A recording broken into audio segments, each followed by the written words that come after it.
I decided I wanted to make a cheesecake for Valentine's Day. It's been a really long time since I've made a cheesecake, and I'm honestly surprised I've never tried to attempt this before because I love peanut butter. I'm making a peanut butter cheesecake. I even printed out the recipe. It's from Sugar Spun Run. And unfortunately, I'm just realizing that you need to scrape the cream out of all of the Oreos and then just throw it away, which feels so wasteful. I do wonder if I could have bought chocolate graham crackers and used those instead. Probably would have been a lot easier. I'm actually kind of surprised they don't sell Oreos without the cream in them. That just seems like something that would exist. All right, I'm running out of room, so we're just going to pulse what I have in here. That looks good. We have about half the pack left to go. Adding all the crumbs to a bowl, and then we need 5 tablespoons of melted butter. Pouring that in with the crumbs and giving it a little mix. It didn't say to do this, but I put a piece of parchment paper in the bottom of my springform pan, and I just greased the sides with a little butter. I just don't want it to stick.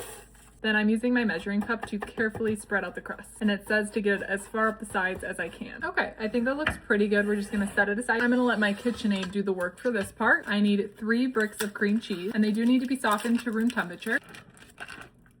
Why is cream cheese the most impossible thing to get out of the packaging? There's gotta be a better way. Now I need to beat this together until it's nice and smooth. Adding in a cup of peanut butter. I'm using Jif peanut butter. I don't want to chance it with natural. I'm not sure how it would turn out. And the one thing about a cheesecake is with how much work it is, I do not want to mess it up. Also adding in sugar, and once again beating that until it's smooth. I am gonna stop once and push down the sides just to make sure everything is mixed evenly. I noticed the cream cheese is really clinging to the edge of the bowl, so I'm trying to incorporate it a little bit better, but let me tell you, this is an arm workout. This is thick. All right, I'm gonna beat that again.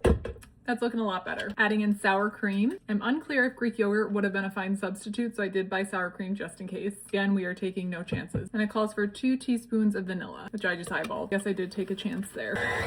Now it says to add in 1 egg at a time.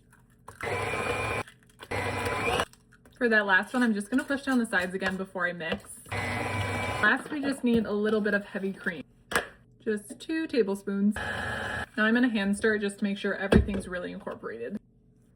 Oh my god, that's good. I really like this recipe because I don't have to strain the batter into the cheesecake pan. I think it was last time I made one I had to do that, and it took forever. All right, I think it's ready for the pan. What's interesting about this one too is it doesn't call for a water bath or any foil on the pan. So we'll see how it turns out without that. Carefully spread it out, trying not to disturb the crust too much. Maybe if I just...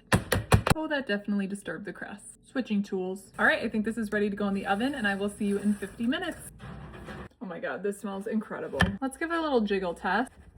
It doesn't seem too jiggly. It seems like Jell-O, which is what the recipe says. So that's a really good sign. Unfortunately, we do have to let it cool for many, many hours, and then we will put on the finishing touches. So come back for part 2.